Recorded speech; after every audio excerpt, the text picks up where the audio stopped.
भुरग्यांनो, Excel tuition Goa बोर्ड ह्या चॅनलान तुमकां माये मोगाचो येवकार.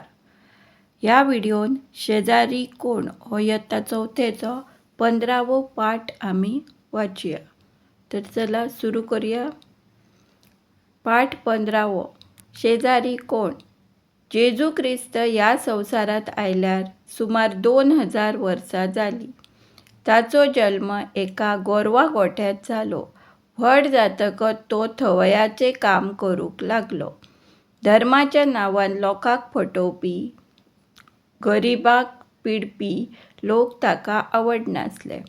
तो गरीब दुबळ्यांचो मोग करतालो. भुरग्यांची खूब माया करतालो.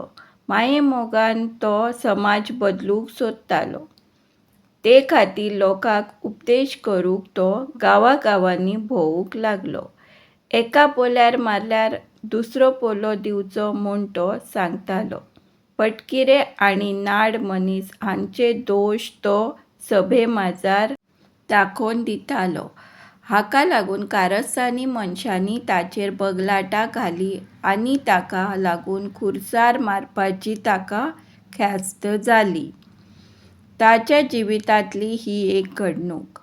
एक फावटी एक हुशार धर्मशास्त्री जेजूची परिक्षा घेवपा खातीर ताचे फुड्यांत आयलो.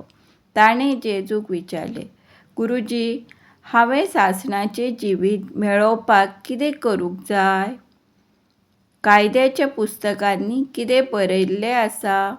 तुमी तातूंत कितें वाचतात? अशें जेजून ताका परतो प्रश्न केलो.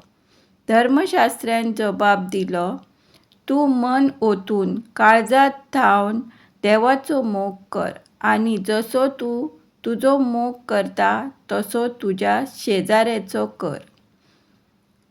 तुमी खरी जाप दिली. तुमी अशेंच करात आनी तुमकां सासणाचें जिवीत मेळटलें, जेजून सांगलें.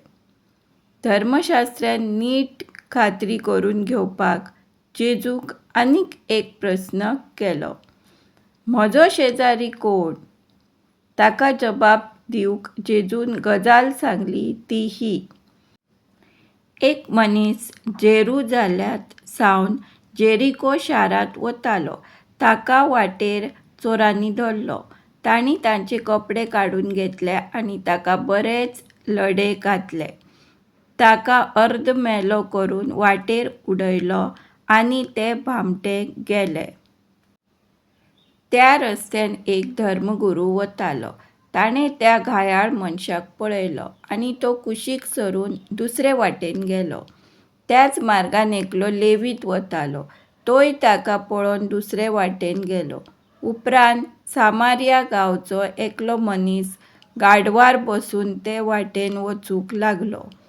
रस्त्यार बेसूद पडून आशिल्ल्या त्या मनशाक पळोवन ताका ताचे चुरचुरे दिसले. तो सकयल देंवलो. घायाचेर ताणें तेल आनी सोरो घालो. तोच घाय लुगटान बांदले आनी ताका एके खाणावळींत व्हेलें. थंय ताणें त्या मनशाचो बरो परामर्श केलो.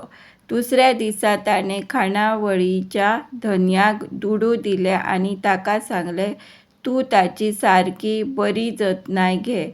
तुका चड खर्च आयलो जाल्यार हांव परतो येतलों तेन्ना तुजे पयशे फारीक करीन. आतां एक सांगात, चोरा हातांत पडिल्ल्या त्या मनशाचो ह्या 3 मनशां भितरलो शेजारी कोण? जेजून विचारलें. धर्मशास्त्रान जाप दिली, जाणें ताची दया केली तो. जेजून ताका सांगलें, वचात आनी तशेंच करात. भुरग्यांनो, जर हो व्हिडिओ तुमकां आवडलो आसत जाल्यार जरूर like, share and subscribe Karat. In the next video, I will be uploading question and answers on this video. Thanks for watching.